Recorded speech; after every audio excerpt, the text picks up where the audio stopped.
Oui, bien aimés dans le Seigneur, shalom, shalom. Nous sommes heureux de vous savoir encore nombreux devant vos appareils, devant tout ce qui est comme instrument pour que vous entrez en communion avec nous.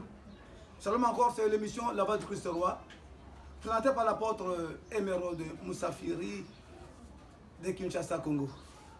Oui, comme nous avons promis que nous commençons de bonnes choses dans la Bible et avec l'accompagnement du Coran qui va nous accompagner tout au long de notre travail. Ce sont les deux livres, comme nous avons dit, qui sont les deux livres amis. On ne peut pas laisser l'autre, parce que quand nous parlons de Jésus-Christ, appelé Yoshua Mashiach, et dans le Coran appelé Issa bin Mariam, on doit toujours se servir du Coran. Oui. Notre thème du jour, c'est Jésus-Christ est Dieu, confirmé dans le Coran des musulmans et dans la Bible des chrétiens. Voilà ces deux livres que nous allons travailler ensemble pour dénicher toute vérité qui était cachée dans le Coran et que les musulmans, beaucoup de musulmans priaient sans le savoir, ils priaient dans l'ignorance comme on les présentait. Oui, Jéhovah est Jésus-Christ. Ici on dit que Jéhovah, le Dieu là, c'est lui Jésus-Christ. Maintenant, si Jéhovah est Jésus-Christ, comment il peut naître encore? Comment un Dieu peut naître? Si Jéhovah, si Dieu, c'est venu Jésus-Christ, comment un Dieu peut naître? Oui, c'est par là que nous commençons avec notre Bible, dans le livre des Romains, chapitre 15, verset 4, il nous dit que or, tout ce qui a été écrit d'avance a été pour notre instruction. Oh, donc tout ce qu'on a écrit, tout ce qu'on parlera, c'était pour notre instruction. Afin que, par la patience et par la consolation que donnent les Écritures, nous possédons l'espérance. C'est-à-dire que tout ce qui est écrit ici, c'était pour notre instruction. C'était pour notre instruction. Pas pour autre chose, mais c'est pour notre instruction. Maintenant, on va me laisser poser la question. Maintenant, pourquoi l'instruction?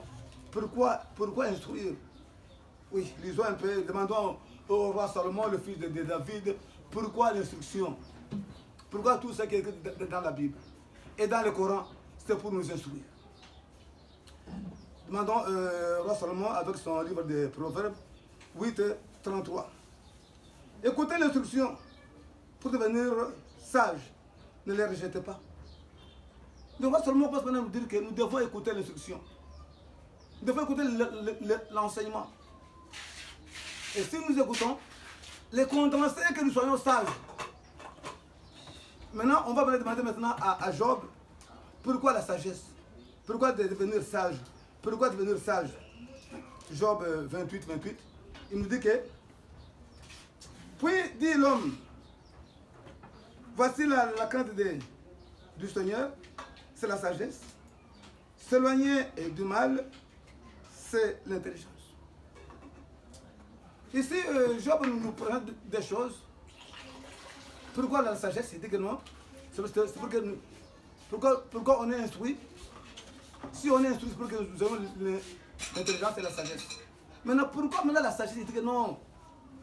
Si on est instruit, l'homme aura la sagesse. Et si l'homme a la sagesse, l'homme aura l'intelligence aussi. Maintenant, pourquoi maintenant la sagesse? Il dit que non, c'est ça la crainte du mal. Donc, quand quelqu'un a la sagesse, en lui, il aura la haine du mal. Il aura la haine du mal. L'homme à qui on a enseigné, l'homme à qui on instruit, il aura la haine du mal. Proverbe 8, 13. La crainte de l'éternel, c'est la haine du mal. Alors si on est instruit, on aura la sagesse. Et si on est sage, on aura la crainte de l'éternel. Et si l'homme a la crainte de l'éternel, l'homme arrivera à la haine du mal. Il doit haïr le mal. Ceci dans notre marche, dans la voie du Christ Roi, dans cette émission, et que ceux qui nous écoutent puissent arriver à haïr le mal.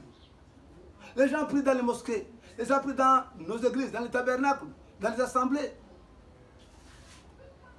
Mais voyez comment ils le vivent, toujours dans le mal. Et pour te dire que l'intelligence, c'est s'éloigner du mal. Quand on est intelligent, Ce n'est pas celui qui a distingué à l'école, à l'université, mais c'est celui qui s'éloigne du mal. Vous voulez tuer quelqu'un? Non. Vous voulez empoisonner quelqu'un? Vous vous éloignez. Vous voulez aller à la débauche? Vous vous éloignez. Vous voulez insulter quelqu'un? Vous vous éloignez. C'est ça un homme intelligent. Oui. Comment on parlait encore de Jésus-Christ, ou Yoshua Mashiach, appelé dans la Bible Isa bin Mariam, est appelé Dieu avec confirmation dans le Coran des musulmans et dans la Bible de chrétiens. Nous commençons maintenant à dire que non, Isa bin Mariam, appelé Jésus-Christ, est beaucoup parlé dans le Coran, plus que même Mohammed. Il est parlé 25 fois dans le Coran. Le Coran nous parle même, il a même un livre intitulé Myriam. On s'arrête Myriam. Là, c'est le livre, c'est comme le livre dans la Bible, le livre d'Ésaïe, des prophètes. J'aime les prophètes. Maintenant, eux ont fait Myriam. Donc, maman Marie a tout un livre dans le Coran. Même son père, donc c'est une famille que le Coran a montré comment ils sont élus par Dieu. Mais le prophète Mahomet, lui est cité que 4 fois dans son propre Coran qu'il lui a mené. Oui. Comme Yoshua Mashiach, appelé Isa bin Mariam, et cité 25 fois. Ce n'est pas pour rien. Parce que c'est quelqu'un qui a quelque chose, qui a une mission condensée. C'est pour ça que nous avons le Coran, nous avons la Bible, les deux vont marcher ensemble. Première question, on devrait se poser. Comment un Dieu pénètre?